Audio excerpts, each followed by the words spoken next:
Mis queridos amigos y hermanos, sean todos bienvenidos a este estudio comentario de la lección de la escuela sabática, que en esta ocasión lleva como título El deseado de todas las gentes, cubriendo una sección absolutamente fundamental del libro del profeta Isaías, que va desde el capítulo 59 al capítulo 61. Y podríamos decir que esta sección resume la enseñanza fundamental del resto de las Escrituras, llevándonos desde lo que es y aquello que produce como consecuencia el pecado, hasta el maravilloso plan de la redención en Cristo Jesús, que incluye la glorificación de Dios a través del testimonio de su pueblo. Y esto es exactamente lo que vamos a estudiar el día de hoy. Antes, sin embargo, de orar y proseguir con nuestro estudio, me gustaría invitarte a que luego de escuchar este material, si lo consideras importante, si consideras que ha bendecido tu vida y ha contribuido para tu formación espiritual y el crecimiento en la gracia de Cristo Jesús, te invito a que compartas este material. Y si el Señor pone en tu corazón apoyar este ministerio de predicación y enseñanza de la palabra del Señor, te pido por favor que consideres con mucha amabilidad suscribirte a nuestro canal, bien sea en YouTube, Preach Manuel, o en la página de Facebook, Preach Manuel. Muchísimas gracias y que Dios te bendiga. Ok, vamos entonces a hacer una oración, pidiéndole a nuestro Padre Celestial que nos conduzca a través de este importantísimo estudio de su palabra. Oramos juntos. Nuestro Padre Celestial, bendito, santo sea tu nombre hoy y por los siglos de los siglos. En el nombre de Cristo Jesús, queremos el día de hoy pedirte, Padre, que envíes la promesa preciosa de tu Santo Espíritu que nos guíe al conocimiento de toda verdad conforme es en Cristo Jesús. Y que al contemplar tu palabra, Señor, como es en Cristo, podamos nosotros ser transformados por el poder renovador de tu Santo Espíritu, de gloria en gloria, hasta la imagen misma de Cristo Jesús. Te lo pedimos, buen Padre, en el nombre de Cristo Jesús el Señor. Amén. Muy bien, en primer lugar, vamos a ver lo que Isaías 59 y sus primeros versículos nos declaran acerca de lo que hace y produce el pecado, no solamente con el pueblo de Israel, sino con toda la humanidad de manera universal y de manera individual, con cada uno de nosotros. Isaías 59, los primeros versículos, nos dicen de la siguiente manera. Vamos a leer la palabra del Señor. Los primeros dos versículos nos dicen lo siguiente. Atención. He aquí que no se ha acortado la mano de Jehová para salvar. Paréntesis. ¿Por qué razón el Señor comienza en el capítulo número 59 declarando que su poder para salvar no se ha limitado, no ha disminuido para nada? Porque en el capítulo anterior, en el 58 y el verso número 3, el pueblo preguntaba diciendo lo siguiente: ¿por qué ayunamos y no hiciste caso? ¿Humillamos nuestras almas y no te diste por entendido? Para contestar esta pregunta, el profeta comienza diciéndole al pueblo que no se trata de que el Señor ha experimentado una disminución de su poder o capacidad para salvar y librar al pueblo de su presente condición y estado, que es la esclavitud en Babilonia, o mejor dicho, el cautiverio babilónico. Para eso, Dios comienza diciéndole al pueblo que esto no tiene nada que ver con alguna disminución de su parte, de su poder para salvar. No, sino que se trata de esto que leemos a continuación. Ni se ha agravado su oído para oír. El Señor oye. El Señor es poderoso para salvar. ¿Qué es entonces lo que ha acontecido? Lo que ha acontecido es lo siguiente. Versículo número 2. Pero vuestras iniquidades han hecho división entre vosotros y vuestro Dios, y vuestros pecados han hecho ocultar de vosotros su rostro para no oír. En primer lugar, nosotros necesitamos dar acá una nota aclaratoria acerca de lo que es y aquello que produce el pecado. La Escritura presenta como la única definición bíblica de lo que es pecado la transgresión de la ley de Dios, la transgresión de la ley eterna, que es el fundamento del gobierno divino, tanto en los cielos como la tierra. Ley que no cambia, ley que es perfecta, sublime, santa, justa y buena. La transgresión de esa ley, que implica siempre la decisión voluntaria y consciente del ser humano, es lo que la Escritura llama y define con toda claridad como pecado. Este versículo al mismo tiempo dice que el pecado produce, el pecado resulta, el pecado causa una separación entre Dios y la humanidad. Pero nótese esto, esta separación, este enajenamiento, este alejamiento y abismo que produce el pecado entre Dios y la humanidad no es nunca un estado inconsciente al cual el ser humano nace. Tomando, por ejemplo, las palabras del Salmo 51, nace en pecado. La Biblia no conoce absolutamente nada de esto. Y en ninguna parte de las Escrituras la Biblia le llama a este supuesto estado inconsciente de separación en el cual el ser humano nace como resultado y causa del pecado de Adán. Esta doctrina del pecado original es absolutamente ajena, extraña y fuera de la Biblia. La Biblia no enseña semejante cosa. Al citar el Salmo 51 en Romanos capítulo número 3, salmo que el apóstol Pablo conocía con total claridad, el apóstol Pablo jamás en ninguno de sus escritos utilizó el Salmo 51 para enseñar la doctrina de un estado inconsciente al cual el ser humano nace, que puede llamársele en pecado, como la doctrina del pecado original. El apóstol Pablo no conoce nada de esto. Todo lo contrario, cuando cita el Salmo 51 en Romanos capítulo número 3, versículo 4, el Salmo es citado para mostrarnos que el pecado no tiene excusa. Y precisamente porque el pecado no tiene excusa, Dios puede ser capaz de juzgar al ser humano sobre la base de la decisión voluntaria de transgredir la ley de Dios. Y esto es muy, pero muy importante.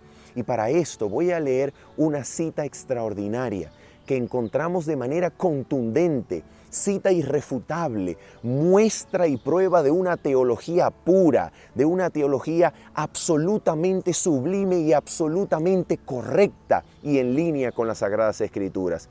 Elena de White, en El conflicto de los siglos, página 484, nos dice lo siguiente en relación con lo que es el pecado y el peligro de añadir a la definición bíblica cualquier otra cosa que no sea la transgresión, que siempre implica la voluntad y la decisión de la ley de Dios por parte de la humanidad. Nota lo que ella dice en esta página. Es imposible explicar el origen del pecado y dar razón de su existencia. Sin embargo, se puede comprender suficientemente lo que atañe al origen y a la disposición final del pecado para hacer enteramente manifiesta la justicia y benevolencia de Dios en su modo de proceder contra todo mal. Nada se enseña con mayor claridad en las Sagradas Escrituras que el hecho de que Dios no fue en nada responsable de la introducción del pecado en el mundo y de que no hubo retención arbitraria de la gracia de Dios ni error alguno en el gobierno divino que dieran lugar a la rebelión. El pecado es un intruso y no hay razón que pueda explicar su presencia. Es algo misterioso e inexplicable. Excusarlo equivaldría a defenderlo. Si se pudiera encontrar alguna excusa en su favor o señalar dice, la causa de su existencia dejaría de ser pecado. La única definición del pecado es la que da la palabra de Dios. 2 puntos, y cita 1 de Juan 3:4. El pecado es transgresión de la ley. Es la manifestación exterior, o mejor dicho, como dice el original en inglés, it is the outworking, la completación, el total desarrollo. ¿De qué cosa? De un principio en pugna con la gran ley de amor que es el fundamento del gobierno divino. Por esa razón es que el apóstol Pablo nunca, jamás citó el Salmo 51 ni ninguna otra parte de la Escritura para hablar de un contraste entre un estado natural de creación y un estado de caída en el cual el ser humano nace inconscientemente separado y prácticamente condenado por Dios al lago de fuego y azufre desde nacimiento. El apóstol Pablo no conoce para nada ese tipo de reflexión. Absolutamente, esa reflexión es totalmente propia de la filosofía mezclada con Biblia que produjo el sistema teológico creado por Agustín de Hipona. Y esto es totalmente histórico. El apóstol Pablo no conoce este tipo de reflexión sobre un estado inconsciente de pecado al cual el ser humano nazca de manera inconsciente y sin absoluta responsabilidad.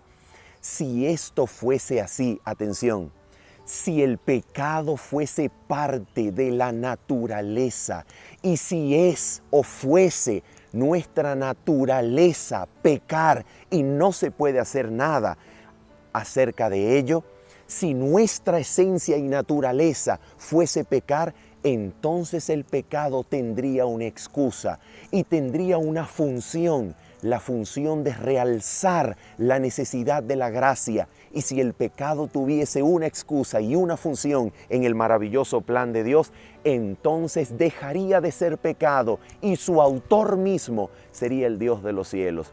En este contexto, Satanás sería tan parte del plan de Dios como el resto de su creación. Así que mucho cuidado cuando definimos lo que es el pecado. El pecado produce una separación entre Dios y el hombre que es resultado siempre de la consciente decisión de transgredir la ley de Dios, que es lo único que la Biblia llama pecado y nada más. Esto es muy, pero muy importante.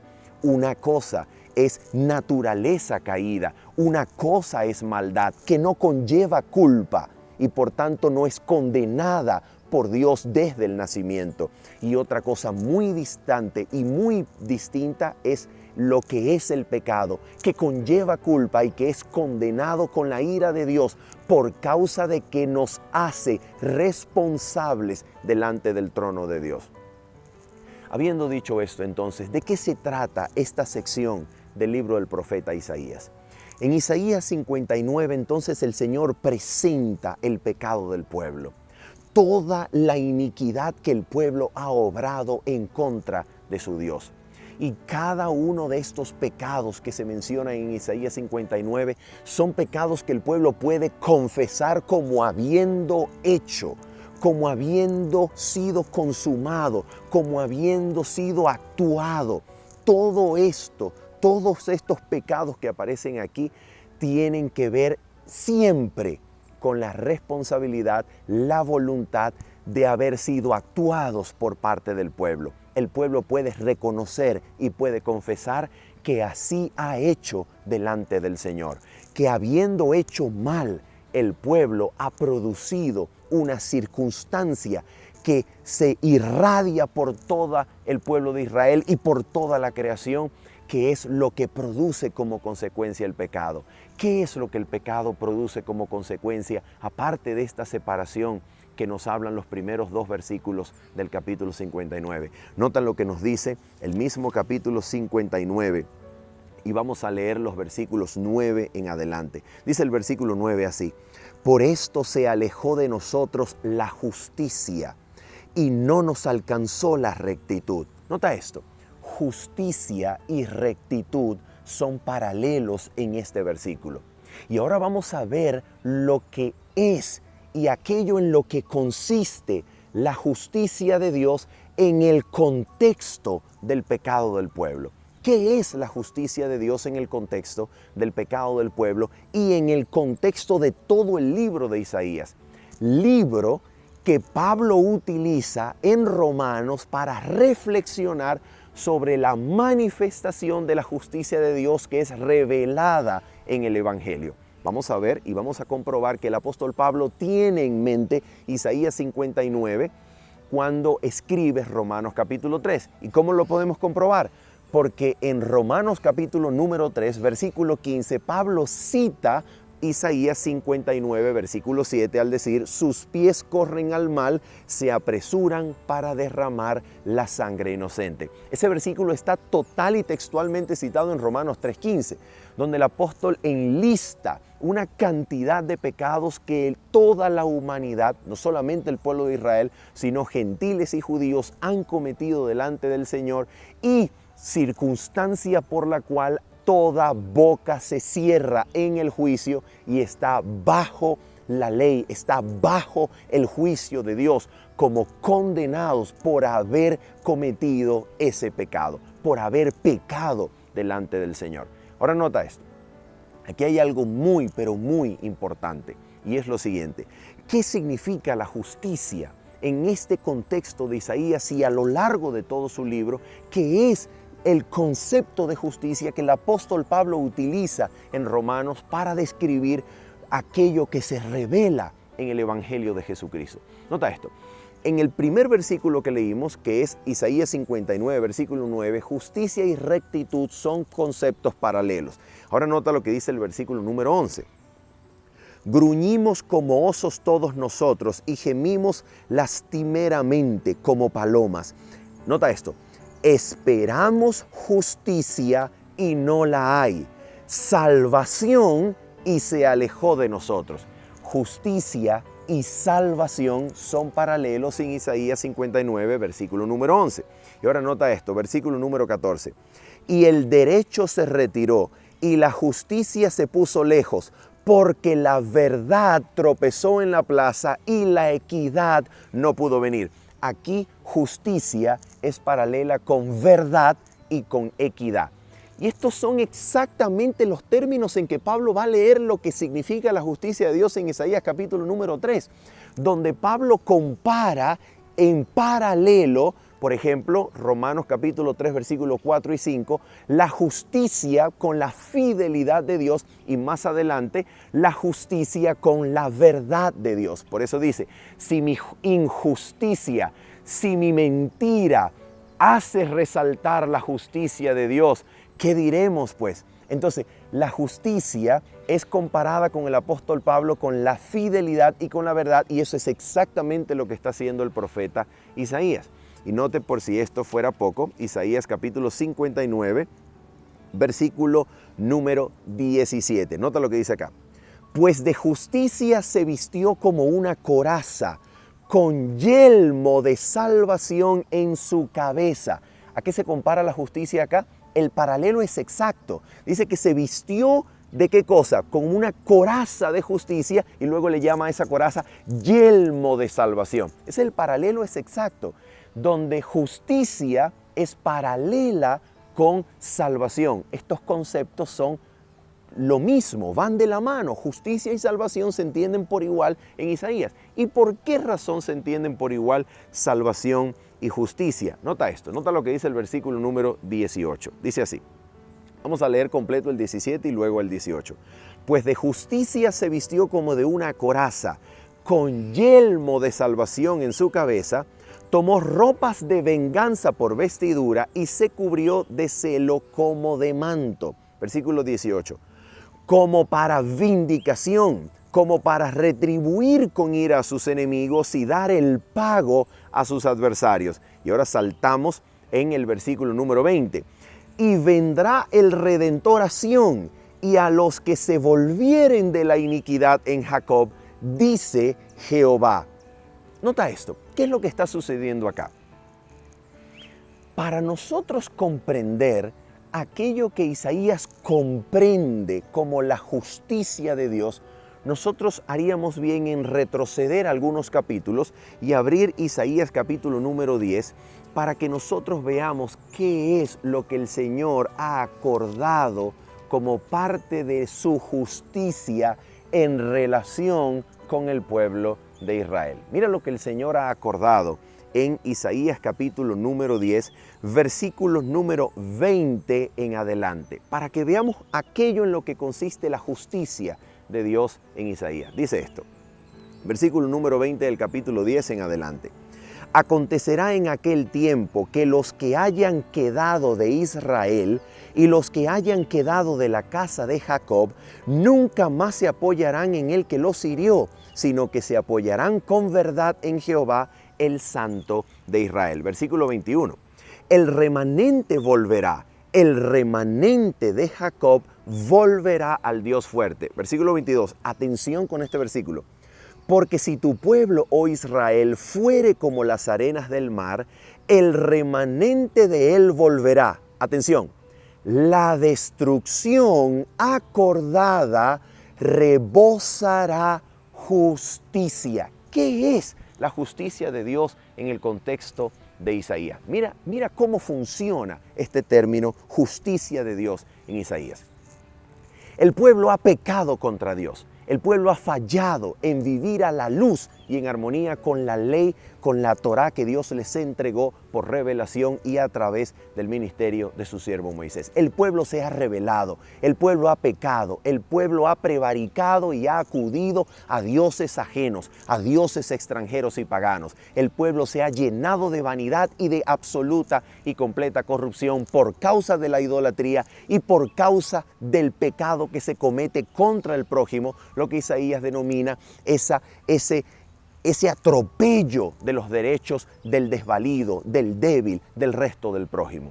Y entonces el pueblo en esa condición, habiendo pecado y rebelado contra su Señor, entonces Dios acuerda obrar su justicia para con el pueblo. ¿Y cómo Dios va a obrar su justicia?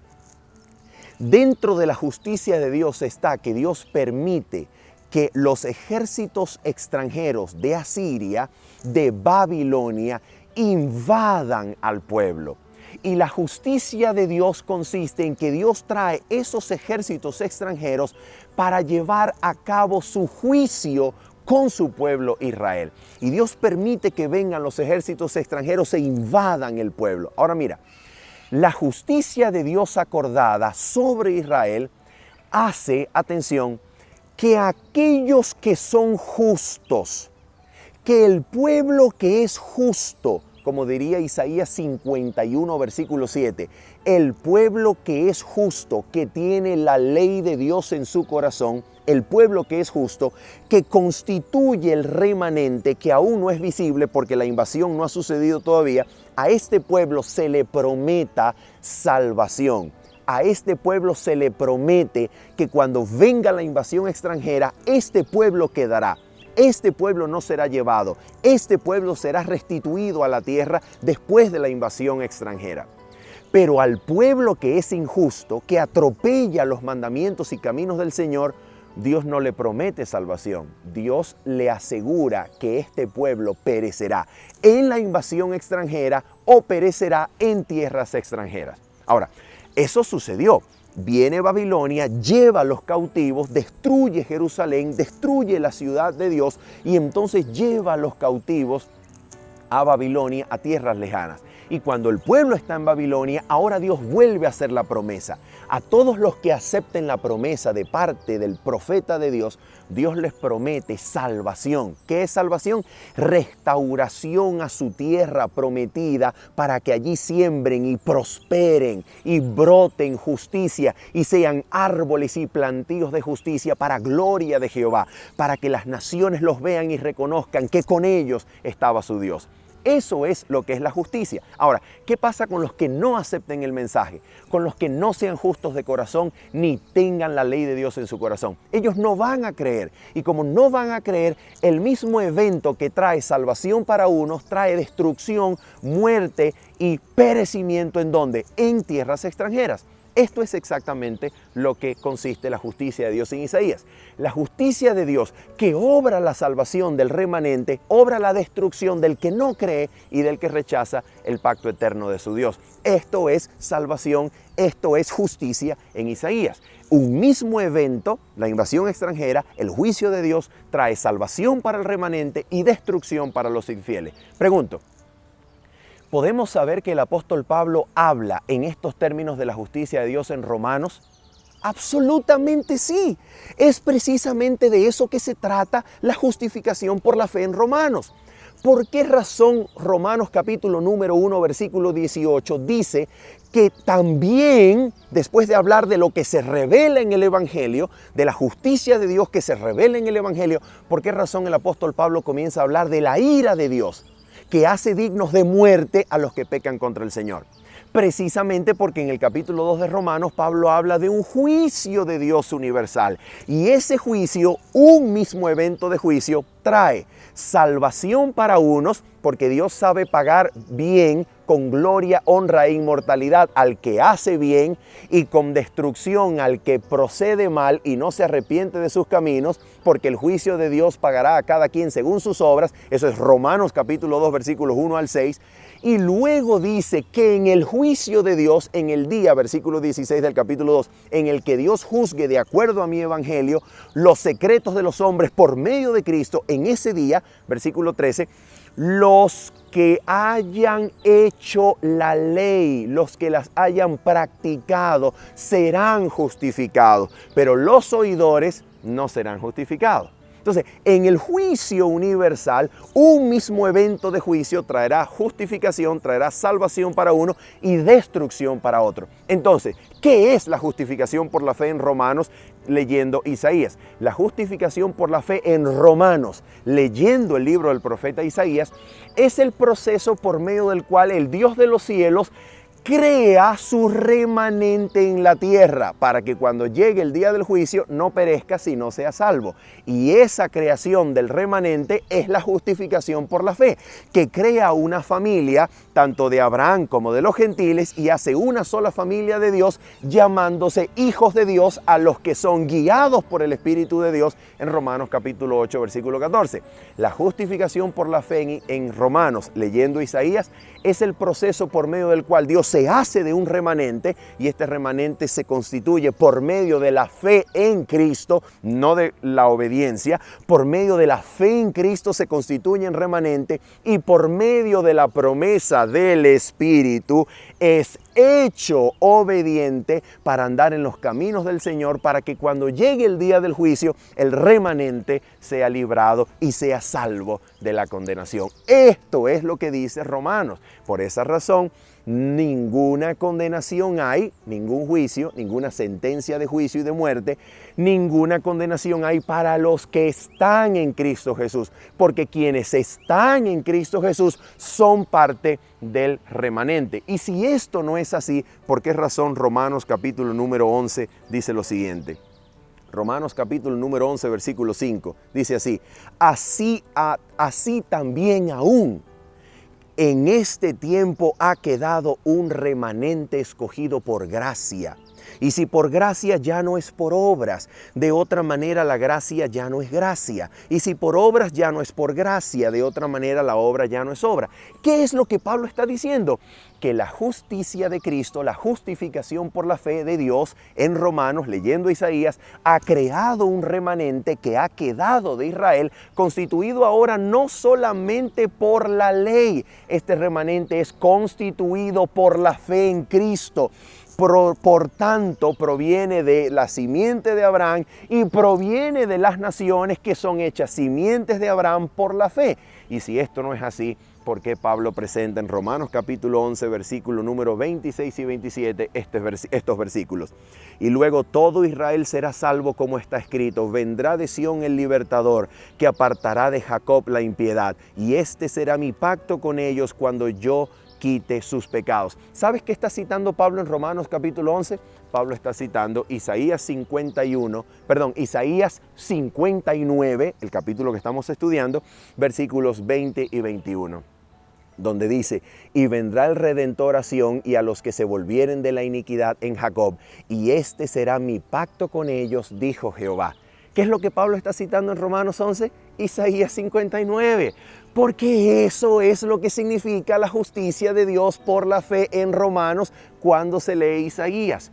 Pero cuando se lee la filosofía de Agustín, la justicia de Dios se divide en pasiva y activa. La activa es aquella justicia que pertenece a los atributos de Dios que le devuelve a cada quien según haya hecho. Por tanto, Dios condena al pecador por su justicia. Y la justicia pasiva es aquella que Dios otorga al pecador, que no es que lo hace justo, sino que la justicia pasiva es aquella que se le da de parte de Dios para que en el juicio Dios lo considere justo, mas no lo haya hecho. Eso es pura filosofía griega. Eso no existe en la Biblia. Eso es absolutamente filosófico, griego, pagano. La Biblia no conoce esa reflexión. La Biblia se explica por sí misma. No permitamos que este tipo de discusiones filosóficas y no bíblicas dañen el concepto de la justicia de Dios, que en el libro de Romanos, leyendo Isaías, es la muestra de la absoluta lealtad y fidelidad divinas a sus promesas, promesas que hizo en Cristo para que ellas nunca pudieran fallar. Eso es lo que se trata. De eso habla el libro del profeta Isaías, de eso habla el libro de Romanos. Ahora bien, ¿cuál es el pacto que Dios va a hacer con ellos? ¿Cómo resuelve Dios esto?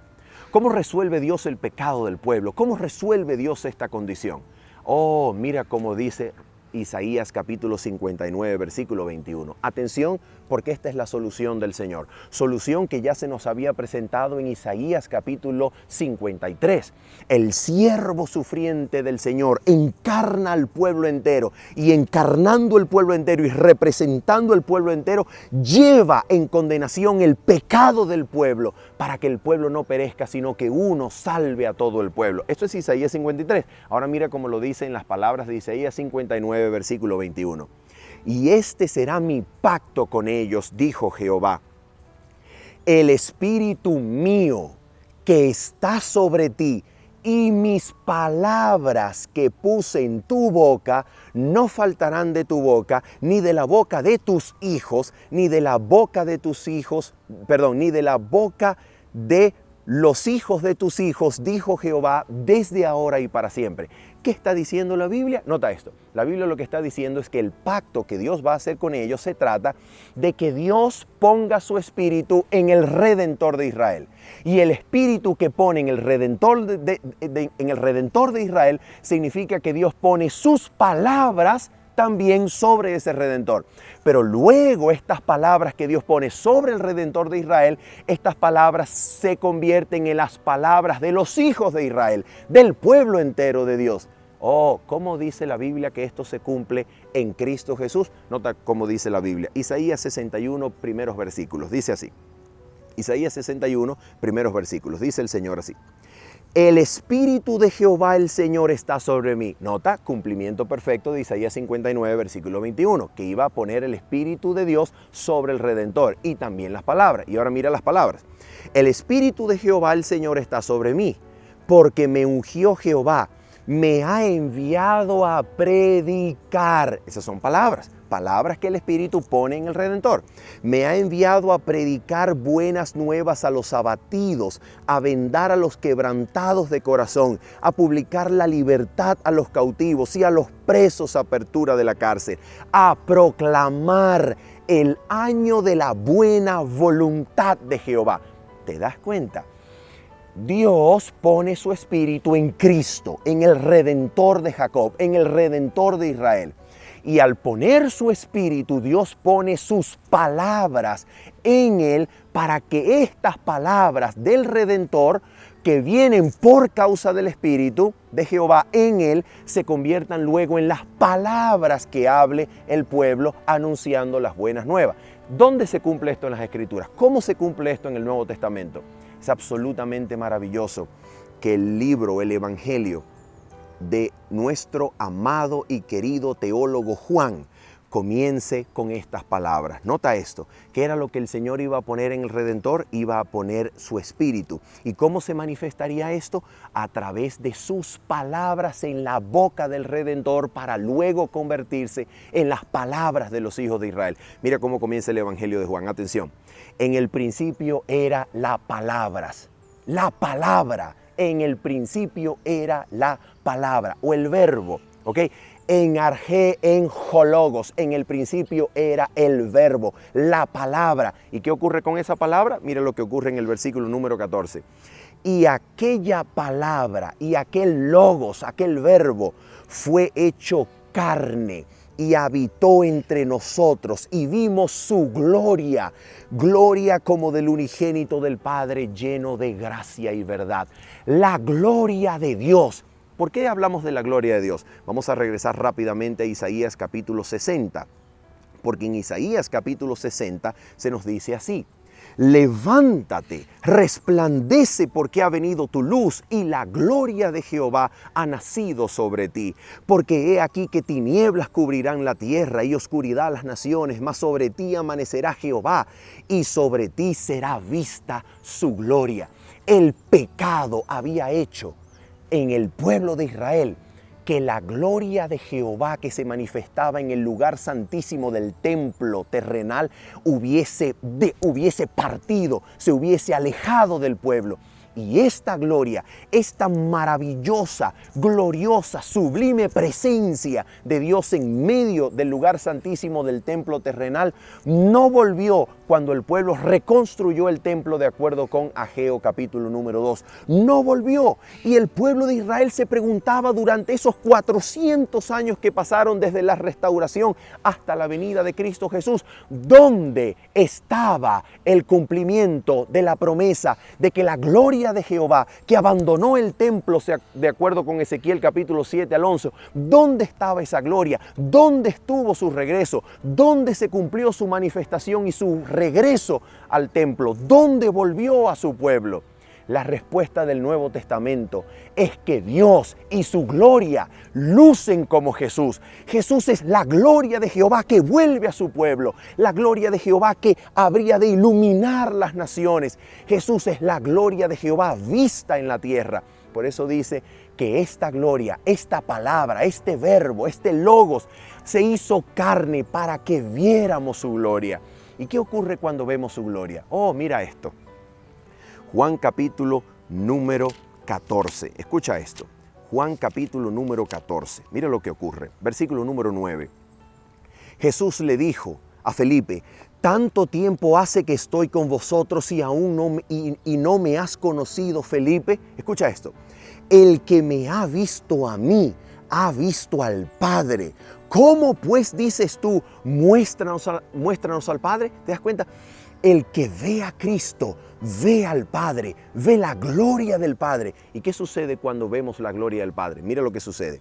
¿No crees que yo soy en el Padre y el Padre en mí? ¿Recuerdas Isaías capítulo 59 que dice que Dios iba a poner su espíritu en el Redentor y sus palabras en su boca para que estas palabras luego estuvieran en la boca de los hijos de Israel? Oh, mira esto, por favor, qué maravilloso. Versículo 10 de Juan 14. ¿No crees que yo soy en el Padre y el Padre en mí? Las palabras que yo hablo, no las hablo por mi propia cuenta, sino que el Padre que mora en mí, Él hace las obras. ¿Te das cuenta? Cumplimiento perfecto del pacto perpetuo que consistía en poner su espíritu en el Redentor, sus palabras en el Redentor, para que este espíritu y estas palabras estuviesen luego en la boca de los hijos de Israel, para que las naciones al verlos reconocieran que ellos eran plantío de salvación, plantío de justicia, árboles de justicia delante del Señor, para gloria de Dios. Y esto es exactamente lo que va a pasar en Juan, porque después de que Cristo asciende al cielo, ¿qué es lo que Cristo deja con el pueblo? Oh, mira esto. Juan capítulo número 14, versículo 22 al 23. Preguntó Judas, no el Iscariote: Señor, ¿cómo es que te manifestarás a nosotros y no al mundo? Respuesta de Jesús, versículo 23, Juan 14. Respondió Jesús y le dijo: el que me ama, mi palabra guardará, y mi Padre le amará y vendremos a Él y haremos morada con Él. ¿Cómo viene a morar la divinidad? ¿Cómo viene a morar Dios en nosotros? Por medio de guardar su palabra. Él dejó su palabra. Él era palabra. Él era palabra y se encarnó para mostrarnos su gloria. Al partir al reino de los cielos, deja su palabra. Por tanto, deja su presencia morando en nosotros, haciéndonos a nosotros el templo de Dios, donde su gloria puede ser vista delante de las naciones. ¿Dice eso Juan? Oh, mira más lo que dice Juan capítulo 15, versículo 3. Ya vosotros estáis limpios por la palabra que os he hablado. ¿Te das cuenta lo que limpia y transforma? Y mira esto, versículo 4. Permaneced en mí y yo en vosotros. Versículo 5. Yo soy la vid, vosotros los pámpanos. El que permanece en mí y yo en él. Versículo número 7. Si permanecéis en mí y mis palabras permanecen en vosotros. Cualquier lector hubiese esperado que en vez de decir, si permanecéis en mí y yo en él, pero no, dice, si permanecéis en mí y mis palabras permanecen en vosotros. Y finalmente en Juan capítulo número 16 y 17, mira lo que dice en el 16. Pero cuando venga el Espíritu, versículo 13, pero cuando venga el Espíritu de verdad, Él os guiará a toda la verdad, porque no hablará por su propia cuenta, sino que hablará todo lo que oyere y os hará saber las cosas que habrán de venir. Él me glorificará porque tomará de lo mío y os lo hará saber. Cristo nos deja su Espíritu y su Espíritu nos habla con las palabras, recordando las palabras de Cristo, que es lo que limpia, que es lo que transforma para gloria de Dios. Capítulo 17 de Juan, versículo 1. Y estas cosas habló Jesús y levantando los ojos al cielo dijo, Padre, la hora ha llegado. Glorifica a tu Hijo para que también tu Hijo te glorifique a ti. ¿Qué hora llegó? La hora de la glorificación de Dios en Cristo por medio de la cruz. Y mira lo que sucede cuando eso se contempla. Versículo 4. Yo te he glorificado en la tierra, he acabado la obra que me diste que hiciese. He manifestado, versículo 6, he manifestado tu nombre a los hombres que del mundo me diste.